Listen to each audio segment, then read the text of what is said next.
J'ai l'impression qu'il y a beaucoup de confusion dans cette actualité grave qui rend les gens à fleur de peau. Et c'est normal puisqu'on parle de logement et on parle d'hébergement, que c'est un besoin premier d'être à l'abri, de pouvoir être digne. Lorsqu'on est humaniste, comme c'est le cas de notre majorité, alors on en fait un devoir de ce logement et de cet hébergement. Lorsqu'on est humaniste, alors on aborde ce devoir avec l'idée de la solidarité. Et la solidarité qui n'est pas le paternalisme, la solidarité qui n'est pas la charité.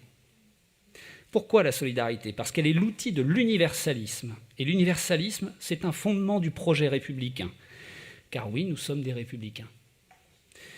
Comment ça se traduit, ces grands mots, concrètement ? Assilène, qui est l'un de nos bailleurs sociaux. Ce n'est pas le seul.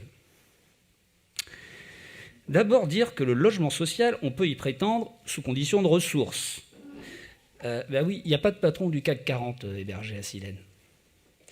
En revanche, si les conditions de ressources sont remplies, tout le monde peut y prétendre. Seulement voilà, il y a beaucoup de demandes, Madame Trigodet vient de le rappeler.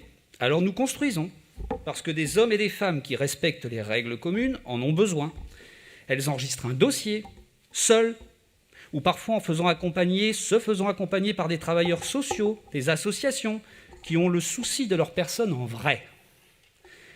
Vous vous rappelez de votre projet, votre groupe ? Moins de béton. Alors on les met où, les gens ? Parce que, attention, je parle de logement public et privé. Parce que pour faire rentrer des personnes dans le parc social, construire du logement social ne suffit pas. Il faut aussi que d'autres, parce que leur parcours de vie le leur permette, c'est le mien, à un moment sortent de ce parc et libèrent ainsi des places. Ensuite, il y a une commission d'attribution. Elle garantit l'équité et la transparence. Elle étudie l'ancienneté du dossier, le nombre de personnes dans le foyer, les attentes des demandeurs, leurs ressources, le cas échéant, leur accompagnement social. Cette commission, elle garantit que leur demande sera étudiée selon les mêmes règles que toutes les autres. Elle les préserve d'une chose, elle les préserve de la loi du plus fort, de ceux qui prennent violemment la place dans le mépris des autres. Parce que c'est bien de cela dont on parle, mes chers collègues. Ce bâtiment, investi, coupons court au fantasme, ce ne sont pas des bureaux vides à Paris qui appartiendraient à je ne sais quelle multinationale riche à milliards. Ce bâtiment, il logeait des Nazériennes et des Nazériens à qui on avait proposé des travaux, que l'on avait fait voter pour savoir s'ils les acceptaient, parce qu'il y avait des conséquences. Des travaux, ça veut dire un relogement dans du chantier, ça peut vouloir dire une augmentation de leur loyer, qui est compensée souvent par des économies d'énergie générées, car c'est aussi cela, notre travail social, lutter contre la précarité énergétique, tout en améliorant leur confort pour mieux répondre aux enjeux climatiques. Ces personnes délogées, elles existent, pour de vrai aussi. Pour de vrai, ces personnes-là.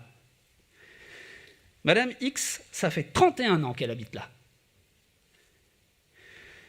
Et je ne pense pas qu'elle soit assujettie à l'ISF. Elle paye son loyer. Il y a Madame Y, elle est arrivée en 91 dans ce quartier, pas loin du marché le dimanche. Et tant d'autres, dont j'ai le souci et la responsabilité. En l'occurrence, leur logement a été investi de force pendant qu'elles avaient le dos tourné. Vous n'avez pas un mot de compassion pour ces gens. Pas un. Investi par qui ? Investi par qui ? Oui, des militants politiques, aux extrêmes, qui s'affranchissent des règles communes. Elle dit quoi, la juge ? C'est une femme. Peut-être que ça la rend plus crédible à vos yeux. Elle parle de certains occupants du squat investis par voie de fait. Vous entendez ? Investis par voie de fait. Elle parle de leur occupation revendiquée de façon politique et qui ne sont pas en recherche de solutions de relogement dans le respect du pacte républicain. Mais nous savons depuis quelques années ce que vous pensez de la justice. Alors évidemment, désormais, dans les lieux, il n'y a pas que ce type d'individus qui veulent mener un projet alternatif, c'est leur droit. Par contre, ça m'embête quand c'est sur le dos des locataires du parc social. Non, il n'y a pas que ces gens-là, bien sûr que non. Il y a des personnes qui sont présentes et qui sont en difficulté. Et le travail social avec ces personnes-là va être fait de manière imminente. Je le dis aux associations qui, par communiqué de presse et de bonne foi pour la plupart, se sont émues du sort qui pourrait être réservé à ces personnes qui ont besoin de la solidarité, que la solidarité s'exprime en leur direction. Et le sous-préfet m'a assuré qu'il y aurait des solutions, parce que ces solutions, elles existent. Et Madame Trigodet vient de vous en donner quelques-unes. Elles existent. Le saviez-vous, des places disponibles au 115.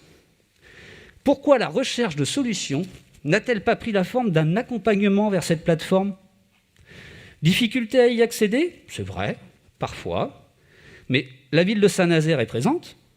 Son CCAS est là, ses travailleurs sociaux avec, ils sont disponibles, ils savent gérer, et vous savez quoi ? Ils le font tous les jours. Il y a des places disponibles aujourd'hui au 115. Femmes victimes de violences conjugales ? Silène dispose de places dans le cadre du dispositif SAS. Le saviez-vous ? Signé il y a un an et demi. Pourquoi la recherche de solutions, et il y en a aujourd'hui qui sont hébergés avec Silène, pourquoi la recherche de solutions n'a-t-elle pas pris la forme d'un accompagnement vers le bailleur social ? Pourquoi ? Eh bien oui, de la même manière, nous avons des logements pour l'accueil en urgence des femmes enceintes ou avec des enfants au bas âge. Il y a de la place à Silène. Mais évidemment, il faut que nous connaissions les situations. Des personnes en souffrance psychiatrique ? Nous avons le dispositif Silapsy, qui a été établi en partenariat avec les urgences psychiatriques de l'hôpital de Saint-Nazaire et l'association Solidarité Estuaire. Voilà, il y a aussi ça qui existe. Il y a plein d'autres dispositifs. Et puis ces dispositifs, nous, on les met en place avec des travailleurs sociaux formés, avec des associations, avec des institutions, avec des professionnels de santé. Pensez-vous sincèrement qu'ils soient moins compétents et motivés que Geronimo ? Mesdames, Messieurs, les attributions de Silène sont en direction majoritairement des publics les plus fragiles. En 2020, 292 logements pour les ménages prioritaires, 79 logements pour des personnes en grande précarité et en situation d'urgence, 38 demandeurs ayant obtenu le statut de réfugiés, 21 personnes sortant d'hébergement d'urgence, 17 personnes, femmes, victimes de violences conjugales. Certains s'en prennent à un bailleur social qui a pleinement conscience de son rôle. Depuis près d'un siècle, nous défendons l'idée d'un logement accessible, de qualité, respectueux de l'équilibre social du territoire et allant au-delà, ça a été rappelé par le maire, des minimums fixés par l'État en termes de taux. 25%, nous en sommes à 28,85%. Le taux progresse. Pourquoi ? Parce que la demande progresse. Alors non, vraiment non. Les salariés de Silène et les élus qui ont eu à assumer les directions n'ont pas de leçons à recevoir de vous. Silène continue de s'inscrire dans cette trajectoire et je défendrai toujours l'idée du logement social, la manière dont on attribue les logements et les locataires. Alors, nous n'avons de leçon de recevoir à personne. En revanche, Silène, nous avons besoin du concours de toutes les associations qui œuvrent à nos côtés. Elles sont nombreuses.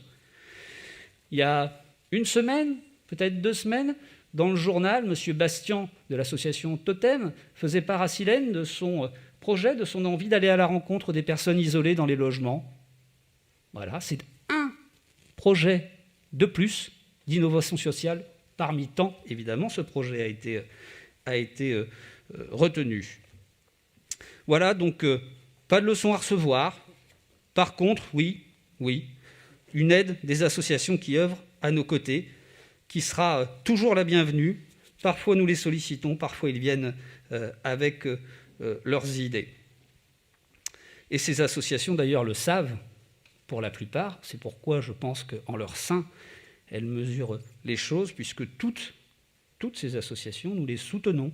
Voilà, ce soutien peut parfois prendre la forme de locaux mis à disposition, ça peut parfois être des subventions, parfois ça peut être de l'aide pour leurs manifestations.